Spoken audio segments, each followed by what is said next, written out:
we're being paid to think out of the box. You want to talk to someone that wants to 3D print an organ, oh boy, do I have people you can talk to.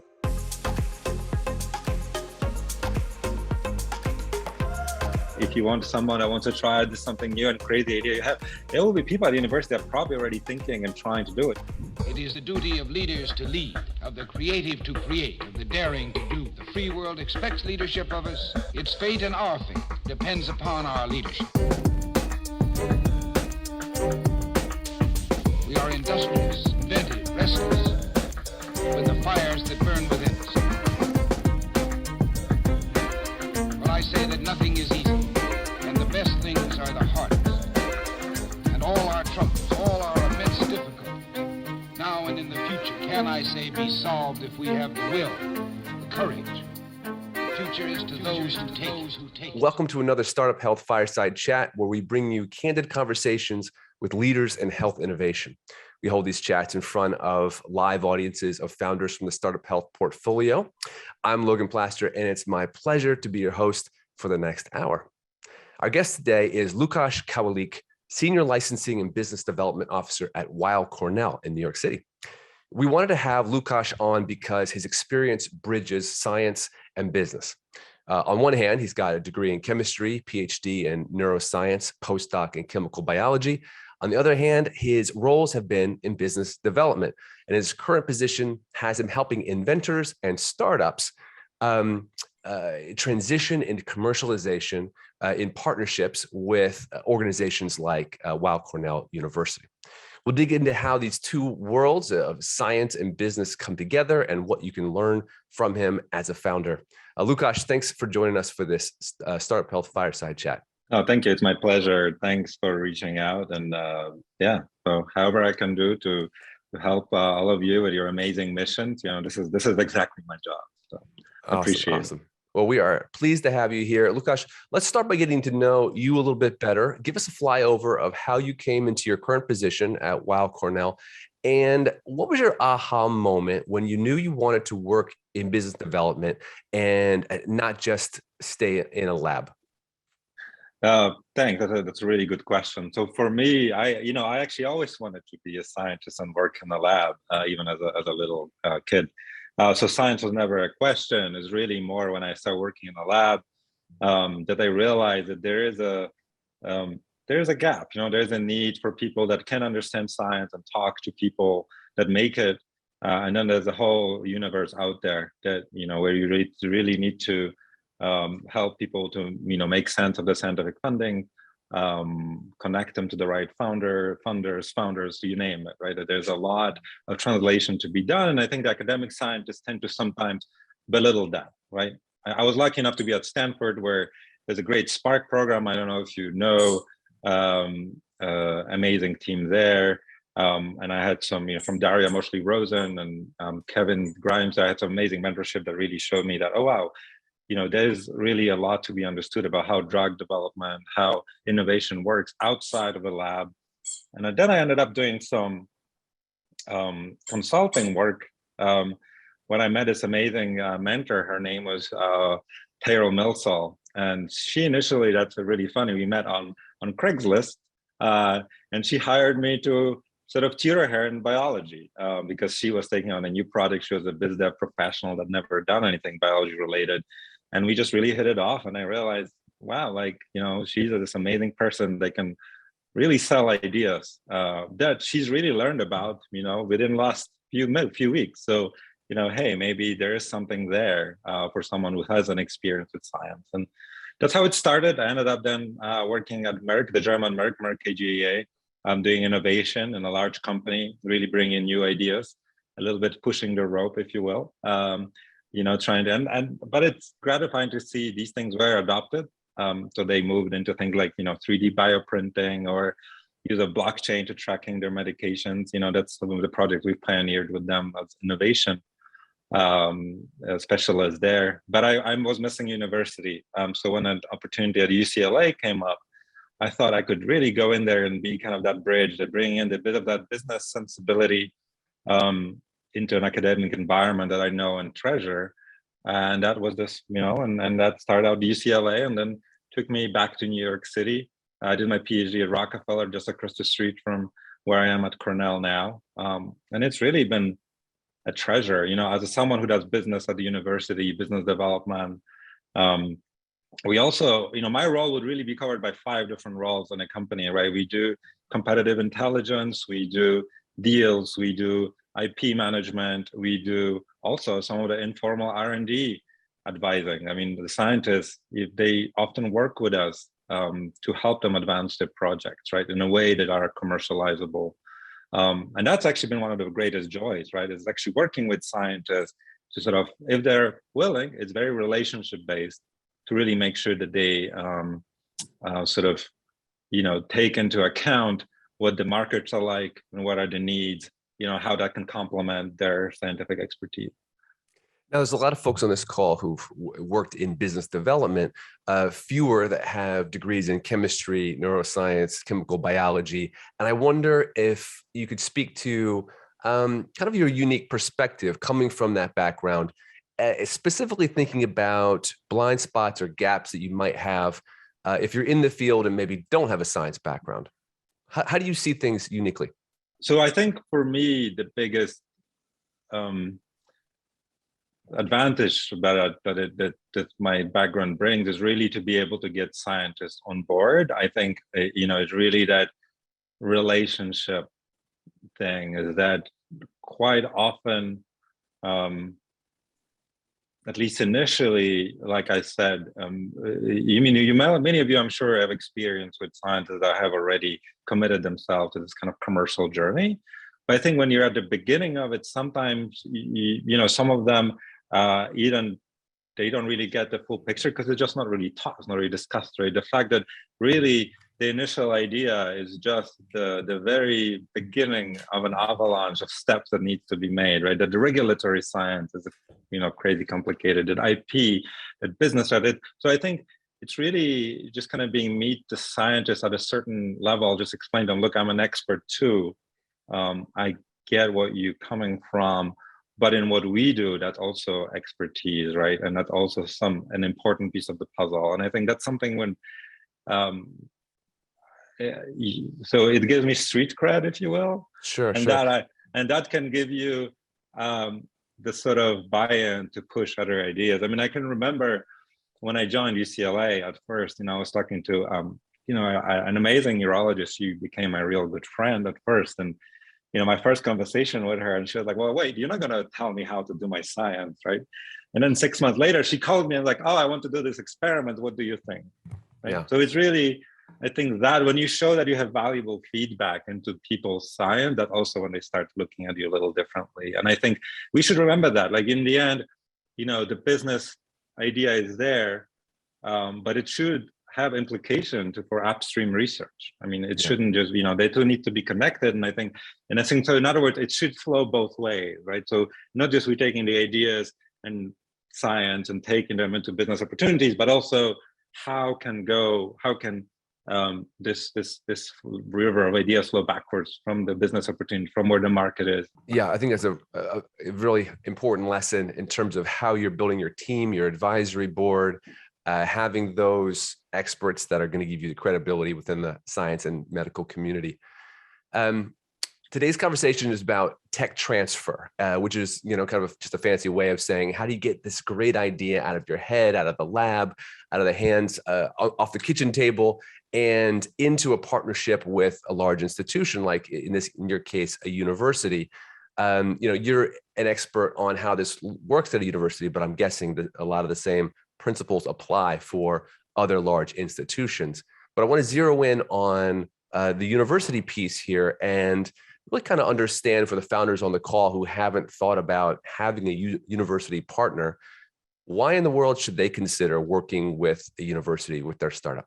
First of all, it's really university's mission, right? So this is something to really to take into account, is that your university is largely publicly funded one way or another.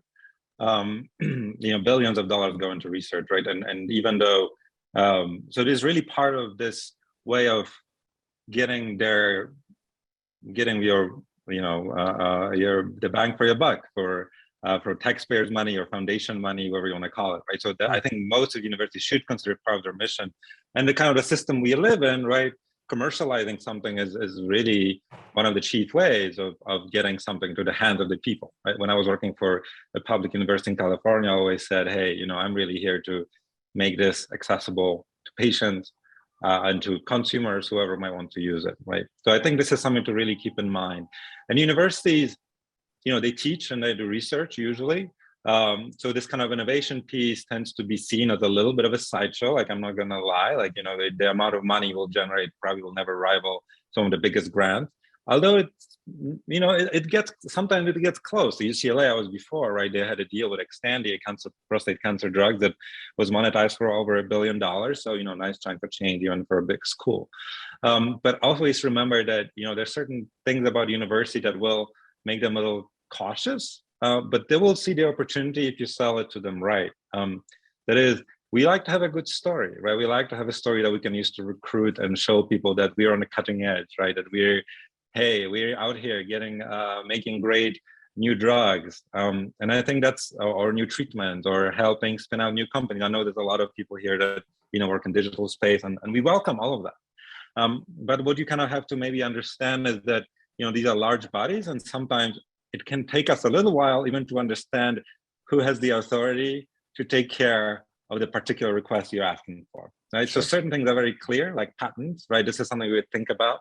But when it comes to things like data requests, right, we can be quite careful, and should be, as we should be, right, about patient data, about the tissues that we have. And we quite often have large biobanks, and you know, some of the universities have, and you know, with justification, got into trouble for misusing that data. So now everyone's very careful, but at the same time, it's a treasure trove, right? Often millions of samples, thousands of patients, and we are looking to ways to unlock it. Right? So if you can come to us with a very specific request, right, a specific product, a specific idea, like, hey, you know, we're looking to pilot a study among, you know, depression patients, or we're looking back. So I think that would really help, is being quite defined in the kind of data you're looking for, and being armed with a little bit of patience to show that, you know, it sometimes can take us a while to process this request, and being sensitive to issues like patient anonymity and safety, patient data safety, you know, academic freedom. If you sponsor research with the university, we always need to have access to that IP to pursue other research interests. You know, there's values that universities hold dear. Yeah, I want to talk more about that academic freedom piece, because you said it quickly, and I think it's kind of a big concept. But before that, I want to flesh out a couple more points of sort of what's in it for the startup. Thinking maybe I'll partner with the university, maybe I'll go a different route. So you said, you know, it's a big pot of money. If you're a taxpayer, you should take advantage of it. You said treasure trove of data if you can pitch it in a way that speaks to a risk-averse institution. Other things that are unique about partnering with the university. We're being paid to think out of the box, right? I think that's something really to if you look at right now, the startups like yours and universities really take a lot on the risk, take on a lot of the risk. A lot of the established larger companies, as you know, they prefer to, you know, a little bit wait and see how that new kind of therapy, first on the line, you know, treatment, whether it's a new app to treat anxiety, or you know, whether it's psychedelics for psychiatric diseases, right? There's things that a lot of large companies, maybe it's a little bit too risky for them, but they like to keep an eye on it. And this is the kind of collaboration with university, which our job to really, you know, think out of the box, come up with completely new ideas, and startups that then take on that risk a little bit and sort of you know, de-risk it further. So I feel that that's really the inherent value proposition, is that, you know, if you want to talk to someone that wants to 3D print an organ, you know, oh boy, do I have people you can talk to, right? If you want someone that wants to try something new and crazy idea you have, there will be people at the university that are probably already thinking and trying to do it, you know, whether it's called fusion, you know, new way of doing computer memory, or in health, treatments, preventative diagnostics. Lukash, what I hear you saying is that there's sort of two sides of this risk conversation. You're saying that one of the biggest reasons why a startup should consider working with the university is that there are individuals researchers, scientists, students who are willing to take risks, want to take risks. They're thinking about things like 3D printing organs. And so finding those individuals, those pockets of innovators, can be a really powerful driver for your own startup's innovation.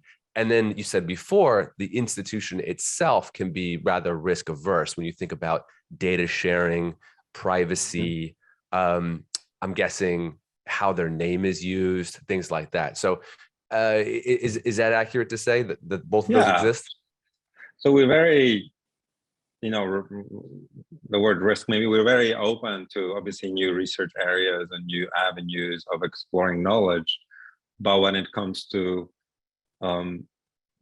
certain, I think it's really just about values, right? When it comes to, like I said, academic freedom, when it comes to protecting our patients, which is again, that the healthcare aspect of it, when it comes to certain things, I think that this is where we call them, it's really, we use the word sacrosanct, right? We use our sacrosanct value. There are things in the license agreement I'll absolutely not move on.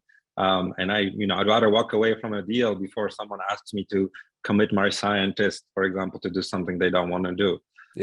Because it's more important for me to protect the freedom versus to make a little bit of money.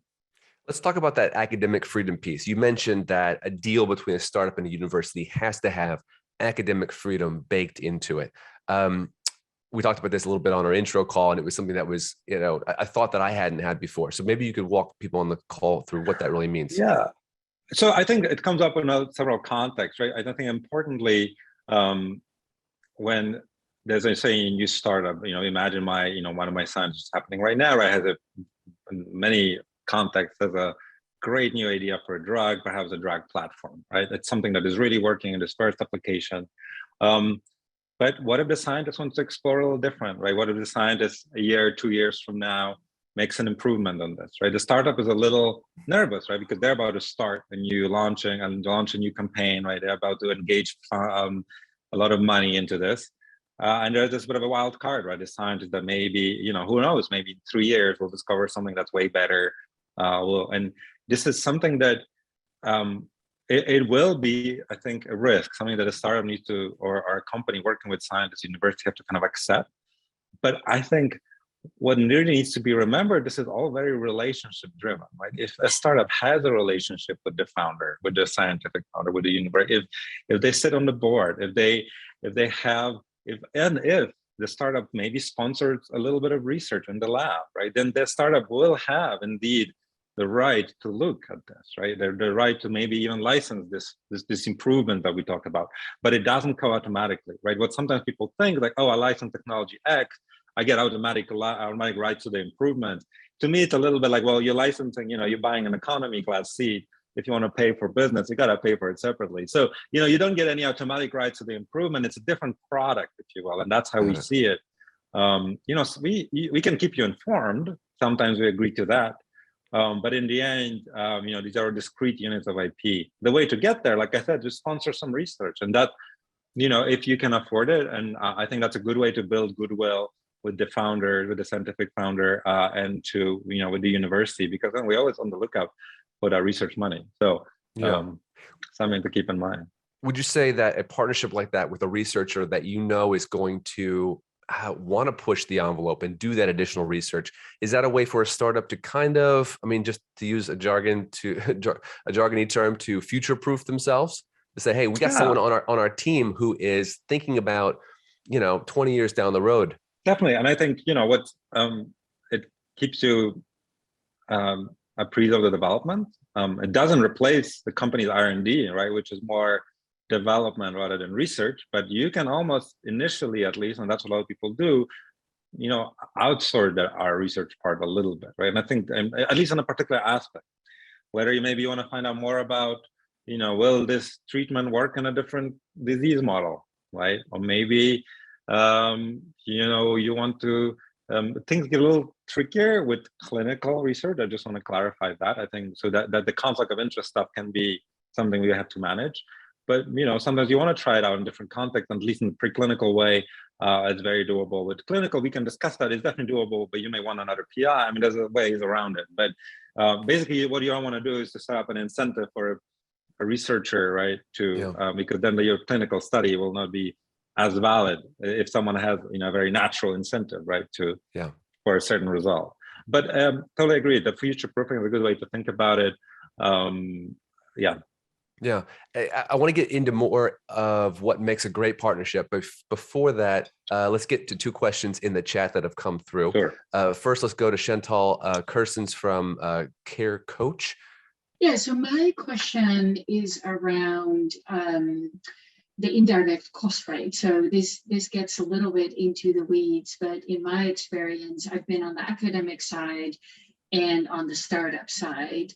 And when we as a startup try to work with researchers, and I totally buy into all the good things that you're saying and the win-win that's there.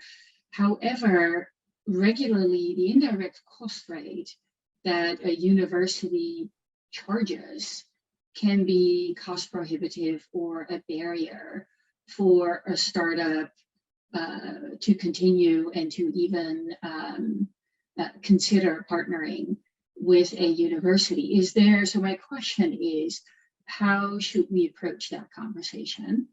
And is there a way to get a better deal? Chantal, before he answers, can you just give us 20 seconds of what CareCoach is, just so for context? Sure. So CareCoach is a 24/7 humanly staffed avatar, and we work with medically complex and socially complex individuals in a community and medical centers. Perfect. And that's a great question, and I really, appreciate just taking head on because it's gonna come up. Universities, how to say this the best way?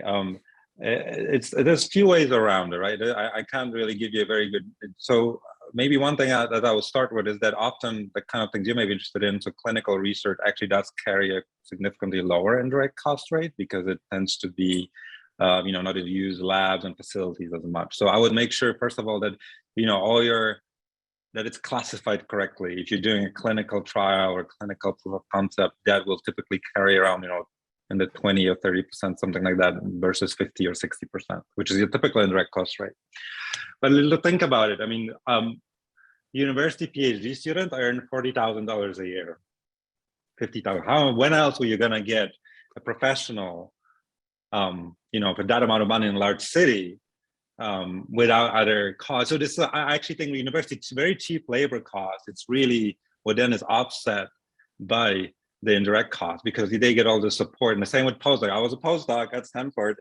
It was hard. It was very hard living there. My fellow PhD, working at companies, they were making, more than indirect cost rate. So I actually think if you really look at that, we provide pretty good value bringing in this, we're not CROs in that way, right? We do have another MO, but we tend to cost less than CROs, I think. Depends who you go to and how. So I actually think, you get good value for what you pay for. A follow-up would be, who do we engage? Is it on that rate? Do we actually go to tech transfer or who? Because if I talk to an individual investigator, or even the Office of Sponsored Programs, they may say the same thing, like, oh, I'm just, here's the rate. So sponsored programs grants, there usually is a waiver mechanism that goes, but it usually is signed by the head person. So whether it's some sort of a dean or the head of the program or the division or the faculty, the fact. So it has to go pretty high up. So that's why I'm saying, the sponsor program would have a no typically, but it's always like an exception of policy. And for example, if someone doesn't want to pay the indirect cost rate for me, then I'm not very willing to give them, for example, the first right to negotiate a license, right? Because I do think, then you really are giving a gift to university. Right? That's how I see it. Gifts carry no strings. If you want strings, that's where it comes, because we get those as well, right? And they come with a very little indirect cost, but they also come with no strings. So it's really the kind of the the value that you get in addition to just pushing, if you give a gift to the university, you kind of, what you're paying for really is sort of, you want the human inquiry to go in a certain direction, right? You're kind of, because this will be published, you're not buying something from a CRO. You really just kind of, okay, I want, the world to discover more or something about this. That's what sponsored research is. And indirect costs, kind of, if you think about it the way I think about it, it's kind of pay for that, your rights to whatever might come out of that. You may want to, you may end up forfeiting those rights if you go with no indirect cost. Great question. Appreciate that. And it speaks to a bigger question that we can get into in a minute. And actually a question in the chat speaks to, which is just how to communicate with a university. Chantal, you talked about knowing who to call when you're dealing with a large institution, knowing where you should get your foot in the door. So actually, Yair, why don't you come off mute and ask your question, explain real quickly what you're doing, and go ahead. Hey there, Yair Saperstein. I'm the co-founder and CEO of AvoMD. AvoMD makes guidelines actionable by changing it into clinical decision support that can be customized for individual institutions. And then we allow those individual institution created or modified CDS to be sold to other systems. And so we have a distinct interest in partnering with different academic institutions to be able to work with their tech transfer office, but also with individual clinicians and with departments. And we've been having a little bit of trouble navigating the systems at each different place. And I was just wondering, specific to us, but really more generally, do you have a playbook as far as how to get to the right people within the institution as we're trying, and as these other companies that are on the line and that this might be relevant to are trying to partner with the institutions? Thank you. That is a really good question, and I think I totally, and I'm like, I'm nodding because I would have to think a little bit about that one, because I think the way this has been set up typically at universities, right, is that sort of there are different people who are responsible for incoming and outgoing things. Really, that's kind of how, if you really think about it. So you'll be right to talk to me about the outgoing piece. So what a university can license to you. However, if you start talking about, you want to partner with specific individuals and get their expertise, so then things become a little tricky, because are you looking to have them as consultants? Are you looking to use our institutional data to? So I think what I would really recommend is try to find a way to really express it in some sort of way that expresses this transaction piece. So, you get A, you want A, and you get B. And I think, so it sounds like there'd be flow going both ways. It sounds from me like, in general, a well-resourced tech transfer office could handle that with some assistance from data folks. But it will probably be different in every university. And that's something I want to kind of maybe segue into, is that because this is still a relatively new thing, if you think about how universities move in terms of the tech transfer being opening doors maybe 30 years ago, after the Bayh-Dole Act, I guess at this point almost 40 years ago, and then for a while we were really just repositories of patents, right? And I think this whole idea that data is valuable, that these kind of both-way relationships are getting more and more valuable, that sort of proliferated roles on different universities. So I would look at the specific school and think, okay, well, is their office large or small? Do they have someone like an industry liaison person, right? It's like quite a few of these offices will have someone who will sound like have a general title. Maybe they're responsible for industry relations or alliance management or something like that, right? And I think that person could be your way to queue up the specific people within the university. Like, it shouldn't be on you. You shouldn't be the person that really has to understand on the relationship with them. In our office, which is still relatively small at Weill Cornell, it'll be a licensing officer, probably, that takes that role together with our Biopharma Alliance office.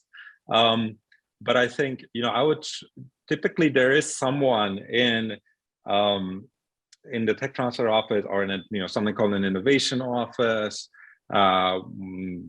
Columbia has Columbia Technology Ventures, right? Johns Hopkins has another huge office. So I think there's a lot of schools that have some dedicated individuals. These may be those that are a little easier to work with for you at first.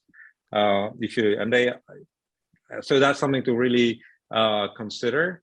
Can I jump in? Can I jump in here? I just want to keep this Sure. as practical as possible. Yair, how does this resonate with you in your experience? I mean, have you gone after institutions that had dedicated teams like Lukasz is describing?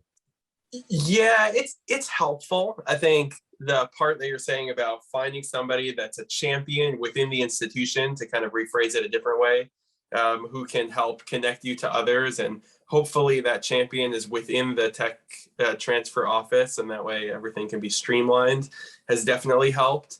I think sometimes the issue that we run into is different points that stagnate because there is no formal system set up for this in many of the other institutions. And so while it's worked in 1 or 2 or 3, then we hit the 4th and it's, well, we don't have a system set up for this, so let's try to work on it together.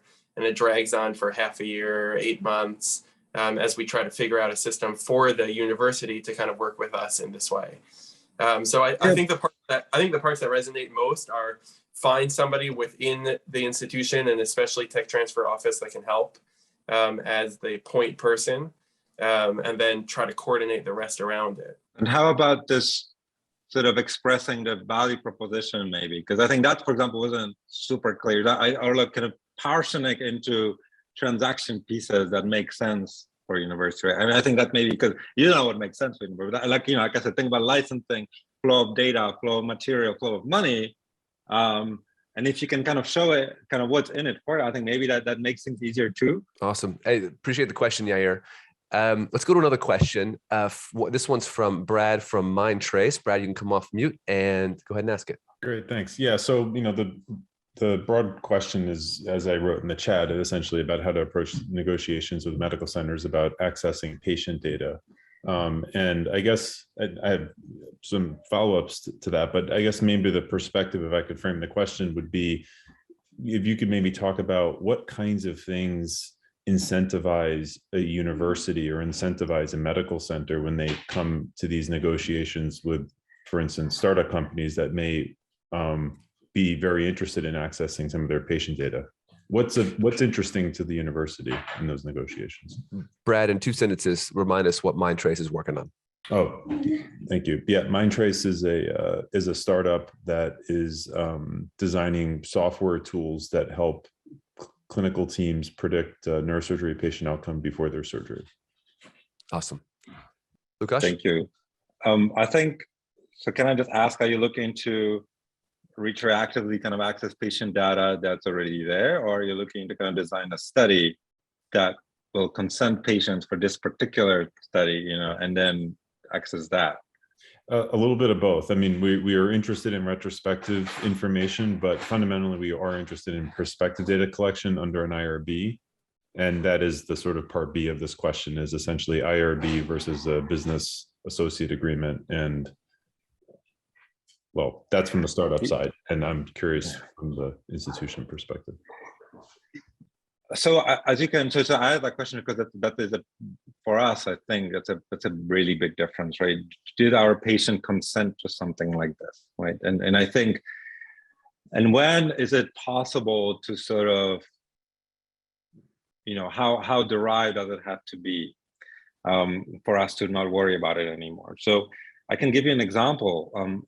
Typically the researchers at the school, right, they have some freedom to work with data. So if you were to ask a very specific scientific question, or maybe not necessarily scientific, but a question, and you could sponsor a study at the school, right, in which way your company doesn't really get access to the data, right, but you get answer to your question, then that's something that's very helpful to us, right? So for example, in your case, maybe it could be, there's someone you work with, and I can tell you we have neurosurgeons that are really interested in, predicting and setting things up. Of course, they want to be good neurosurgeons. So I could find you a scientist, maybe, or a clinician, really, that, or both, that could help you design a study, even looking at it retrospectively, right? But they will be the PI on that study, and they will be the one looking at the data, and you just kind of get an outcome of it in a way. And that makes us very comfortable, because sort of we're not then selling your data, we just have you sponsor a study, right?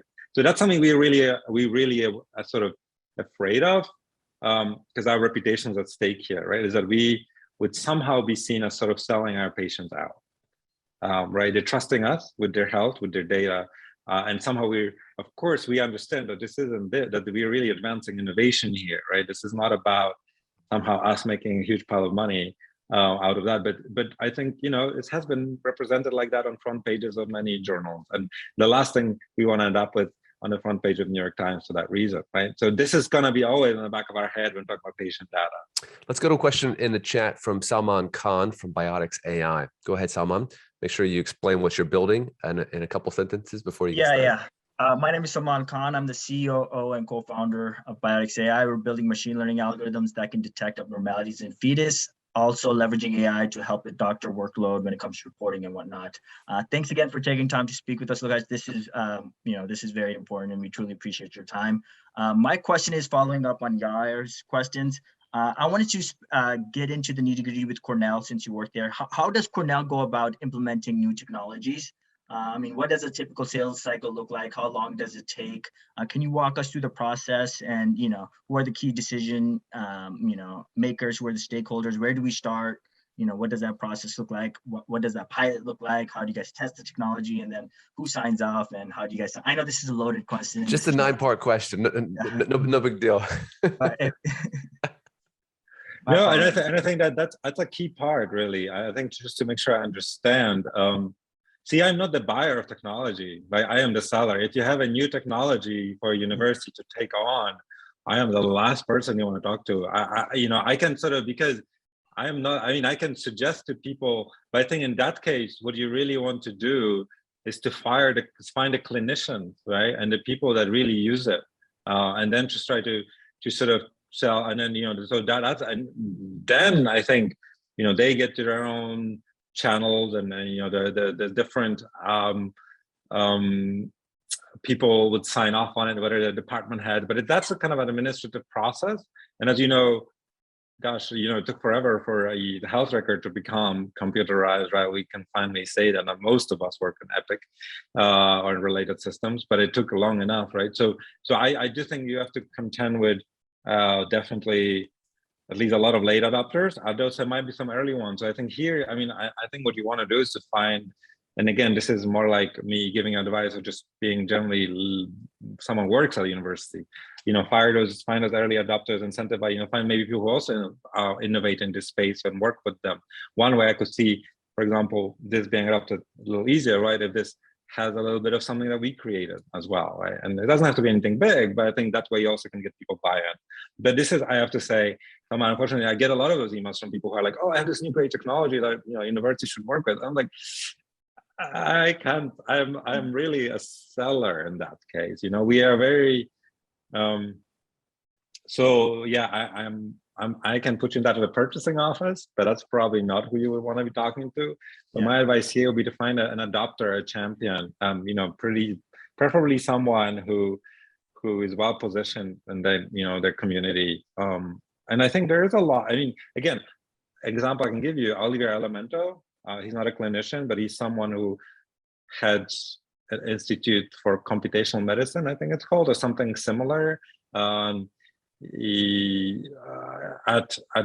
Cornell, and he's someone who, for example, has IP on abnormalities on in vitro, so not fetal development, but pre-fetal stuff, right? So I think maybe there could be a cool collaboration there, and maybe that's where you could find your first adopter, right? So that's how I think about it. Sometimes to find a champion, find that hook, but yeah, unfortunately, I can't really help with buying. No, but we can, if we can connect, then I can put you in touch with Oliver and see what, if there's a there. Maybe a good way to talk about that cycle, Lukash, is to talk about a case study, a startup that you've worked with. I think you maybe even have worked with one from StartUpHealth before, but just kind of what a successful partnership looks like, has looked like in the past. So I think there's a number of ways, right? Often we found companies, right? So that's something we always need. So first of all, don't hesitate to approach us, even if you're just an entrepreneur with a vague idea of what you want to do. But I know that's not where you are, but maybe think about your next opportunity.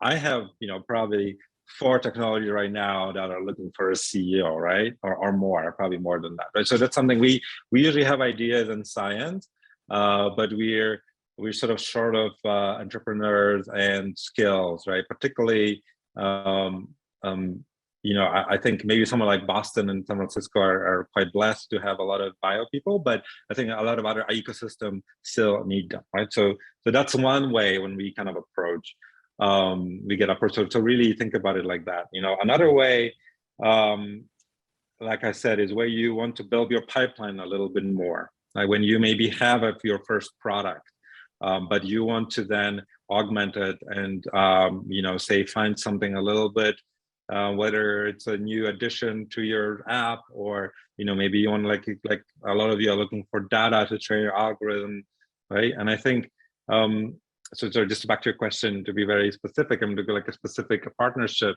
Quite often, we also find the funding as well, right? So a good partnership is where someone comes to me quite prepared with an understanding of a market, and I have to really compliment, Gail and eHealth Analytics for coming to me with a really thought out idea of what their product is. They really understood the market. They really sort of know where they're going, and then that kind of becomes a clear path to me, and I feel very comfortable giving someone technology like that. So for me, one of the key part really is to show that you understood the market, and that you have a business plan in place, right? So we never sell a license where there is no business plan, or whether it's just, and maybe this is where I can share like a failure story. Sometimes we work with entrepreneurs that maybe have no business in being entrepreneurs, but they are someone that the scientists trust. Right? I'm like, oh, I have a guy, right? Or I have a gal, and that's not so that's something that we are really we like to see expertise, and if not expertise, and then at least some eagerness to understand the market. You mentioned briefly there working with Gail Port at eHealth Analytics, who I believe is on the call. I see you, Gail. Could you, and you said you were impressed by the pitch, that they understood the market, where they were going. Any more specifics you can give us about that case study as to why that worked in your mind, why those pieces came together? Well, just to be clear, it hasn't yet worked. We just had a couple of initial meetings, but I do think it's looking well. I mean, the way I think I understand it unfolded, right, that we had a physician at Weill Cornell who had an idea, and he talked to people in our office a few years ago, and I wasn't there yet, but my colleague, I think he told them, well, this sounds really good, but, and maybe, Gail, you can introduce your excellent idea in a second. I don't know if everyone knows, but it's senior care advisor, right? It's something that definitely needed.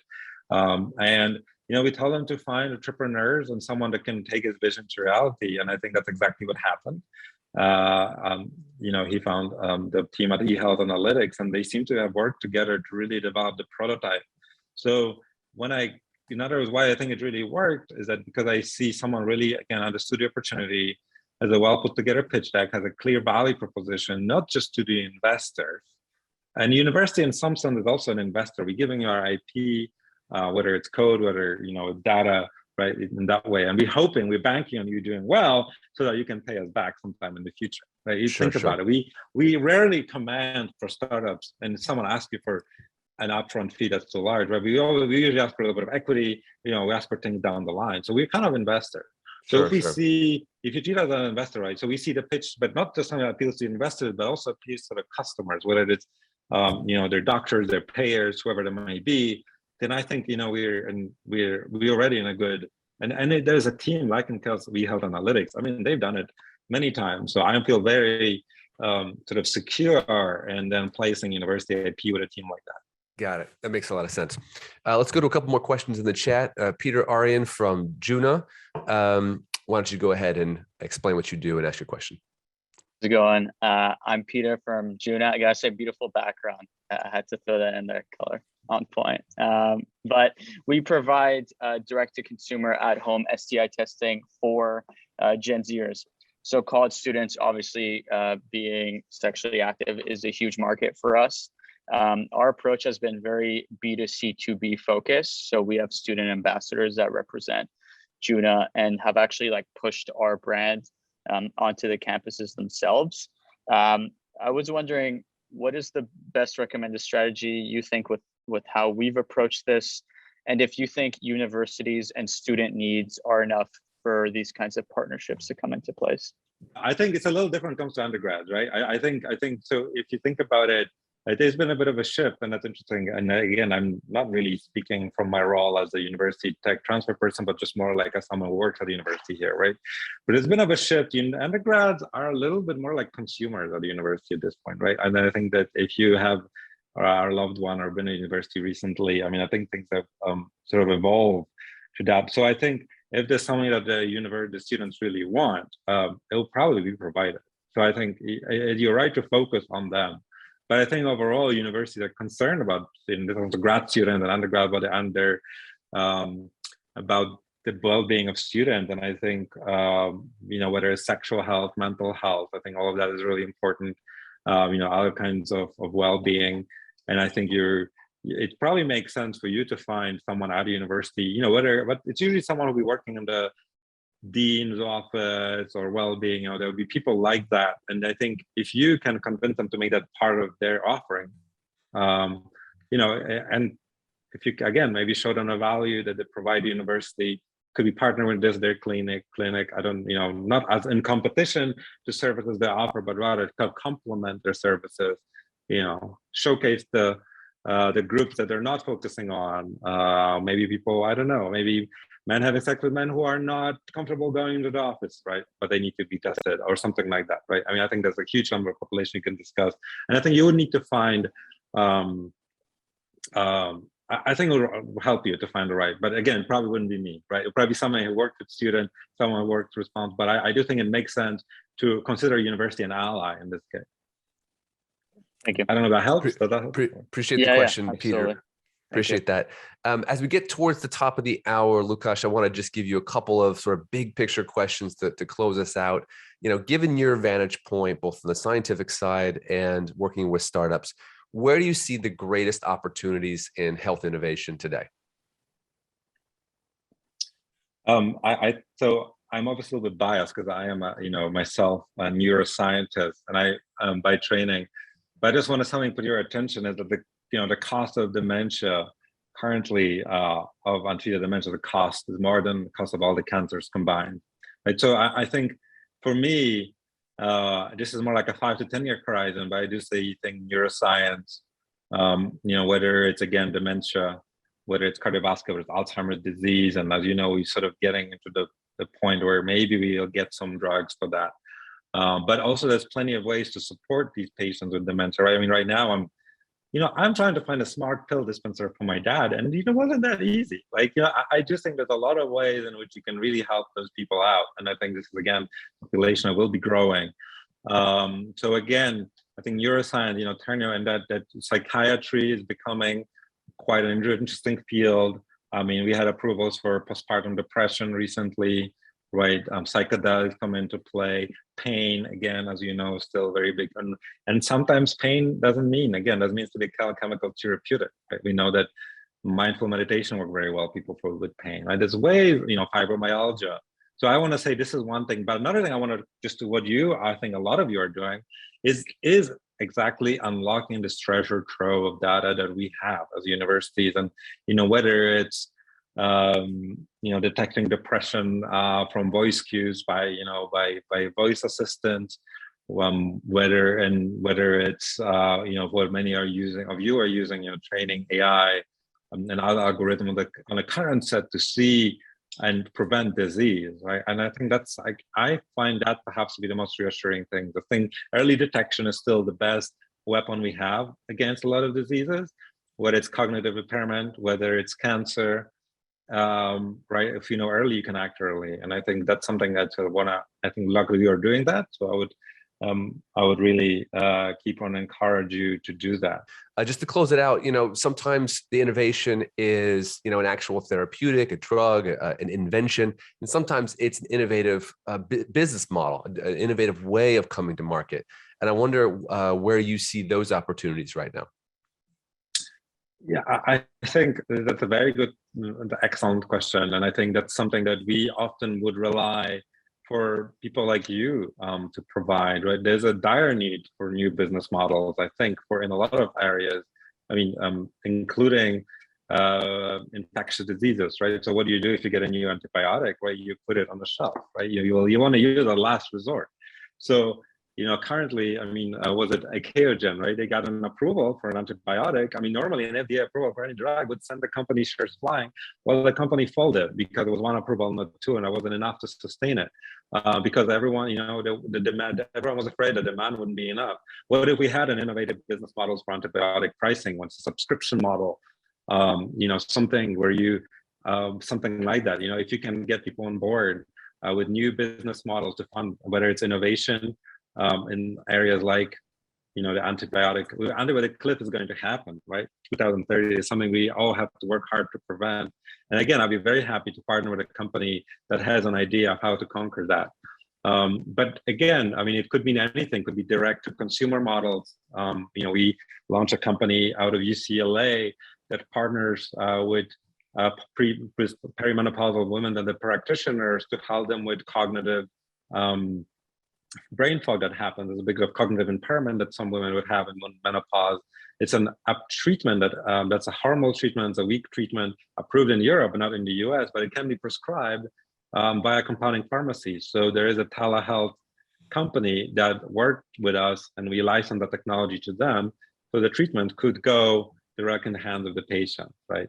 So there's a lot of, and we are very happy. That was a technology we were trying to launch forever. So we really, there is definitely a big model.